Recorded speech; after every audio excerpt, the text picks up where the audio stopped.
மாறி மாறி இவங்க தான் ஆட்சியில் இருக்கிறாங்க. திரும்ப திரும்ப நான் ஏன் அவங்களுக்கே ஓட்டு போடணும்? ஏன் எங்க தளபதி விஜய் அண்ணன் வந்தா என்ன? என் நடிகர்லாம் அரசியலுக்குலாம் வரக்கூடாதா? 200 கோடி சம்பளத்தை தூக்கி எறிஞ்சிட்டு அரசியலுக்கு மக்களுக்கு சேவை செய்யணும் வந்திருக்காரு. அவருக்கு ஒரு வாட்டி வாய்ப்பு தான் கொடுத்து பார்ப்போமே, என்ன தப்பு இருக்கு? இப்போ ஒரு டாக்டர் இருக்காரு, அவர் நம்ம உடம்பை பற்றியும் படிக்கிறாரு, நோய்களை பற்றியும் படிக்கிறாரு, மருந்தை பற்றியும் படிக்கிறாரு.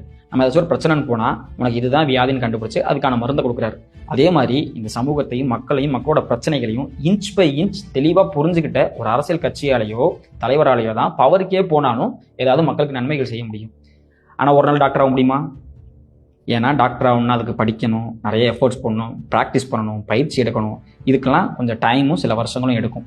எப்படி இந்த ஜென்யூனான குவாலிட்டியான டைம் கொடுக்காதவங்களால் டாக்டர் ஆக முடியாதோ அதே மாதிரி தான் மக்களை புரிஞ்சுக்கிறதுக்கும் மக்கள் பிரச்சனைகள் தெரிஞ்சுக்கிறதுக்கும் ப்ராப்பராக டைம் கொடுக்காம உருவாக்கப்படுற கட்சியாலேயோ தலைவர்களாலேயோ மக்களுக்கு எந்த நன்மையும் செய்ய முடியாது. இவ்வளோ ஏன் நீ நம்ம தளபதி விஜய்கிட்டே போயிட்டு அண்ணே நான் வந்து உங்களை மாதிரி நம்பர் 1 ஸ்டார் ஆகணும் தமிழ்நாட்டில், அதுக்கு என்னென்ன பண்ணுவோம் கிட்ட அவர் என்ன சொல்லுவார்? தம்பி சினிமாங்கிறது வெறும் ஸ்டார்டம் மட்டும் கிடையாது, அதுக்கு நீ இவ்வளோ எஃபோர்ட் போடணும், இவ்வளோ உழைக்கணும், இவ்வளோ ஸ்கில்ஸ் இருக்குது, இவ்வளோ கற்றுக்கணும், அது ஒரு தொழில், அதில் பல டெக்னிக்ஸ் இருக்குது, அது போக ஸ்கில் செட்டாகவும் ஒன்று நீ நிறைய வளர்த்துக்கணும், டான்ஸ் ஆடணும், பாட்டு பாடணும், இது போக வாய்ப்புகள் அவ்வளோ சீக்கிரத்தில் கிடைக்காது, அப்ஸ் அண்ட் டவுன்ஸ் இருக்கும், ஃபெயிலியர்ஸ் இருக்கும், இதெல்லாம் தாண்டி நீ வந்தால் தான்ப்பா ஒரு ஸ்டார் ஆக முடியும், இதுக்கெல்லாம் டைம் எடுக்கும்ப்பா, இதுக்கு ஒரு வழிமுறை இருக்குப்பா அப்படின்னு சொல்லுவார்ல, அந்த வழிமுறை தான் முக்கியம். அரசியல் கட்சி கட்டுறதுக்கு ஒரு வழிமுறை இருக்குது. உண்மையிலேயே மக்களுக்கு நல்லது செய்கிறதுக்காக தான் நீங்கள் அரசியல் கட்சி உருவாக்குறீங்கன்னா அந்த வழிமுறைகளை பின்பற்றி தான் ஆகணும். அது என்னென்ன அப்படின்னா, முதல்ல ஒரு ஐடியாலஜி இருக்கணும். அந்த ஐடியாலஜியை செயல்படுத்துறதுக்கு ஒரு கட்சியை உருவாக்கணும்.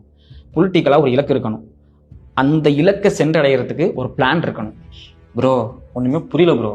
சிம்பிளாக சொல்லணும்னா மக்கள்கிட்ட போகணும், மக்கள் சொல்கிறத கேட்கணும், மக்கள் பிரச்சனைகளை புரிஞ்சுக்கணும், அதுக்கு சொல்யூஷன் சொல்லணும். எக்ஸாம்பிளுக்கு எடுத்திங்கன்னா மக்களுக்கு பல பிரச்சனை இருக்குது. அதில் முக்கியமான பிரச்சனை வேலை இல்லாதது தான்.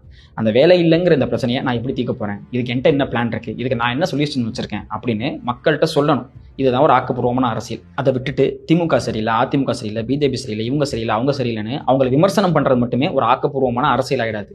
அதுக்கு விமர்சனம் பண்ணக்கூடாதுன்னு கிடையாது. விமர்சனங்கிறது அரசியலோட ஒரு பகுதி, அதுவே முழுமையான அரசியல் ஆகிடாது. நீங்கள் உங்களோட பிளான் என்ன, உங்களோட ஐடியாலஜி என்ன, உங்களோட சார்பு என்ன, நாங்கள் எதை செய்ய போகிறோம், நாங்கள் இவங்க பக்கம் நிற்க போகிறோம் அப்படின்னு தெளிவாக எடுத்து சொல்லி மக்களை கன்வின்ஸ் பண்ணுறது தான் ப்ராப்பரான அரசியலாக இருக்க முடியும். ஒட்டு மொத்தமாக சொல்ல போனால் மக்கள் கூட இருக்கணும், மக்களோட பிரச்சனைகள் சரி செய்ய முயற்சி பண்ணணும். இதுதான் ஒரு ஆக்கப்பூர்வமான அரசியல். இது எல்லாத்தையும் விட்டுரு, ஸ்ட்ரைட்டாக மேட்ருக்கு வரேன். நான் சொன்ன எதையுமே பண்ணாமல் என்கிட்ட இமேஜ் இருக்குது, நான் எங்கே போனாலும் ஒரு பெரிய இளைஞர் கூட்டம் நான் ஃபாலோ பண்ணுது அப்படிங்கிறதுக்காக ஒருத்தர் கட்சி ஆரம்பிக்கிறார் அப்படின்னா அவர் மக்களுக்கு நல்லது செய்கிறதா கட்சி ஆரம்பிக்கல. அந்த பேரையும் புகழையும் இமேஜையும் மூலதனமாக பயன்படுத்தி அரசியல் மார்க்கெட்டில் வியாபாரம் பண்ண வராரு. இப்போ சொல்லு,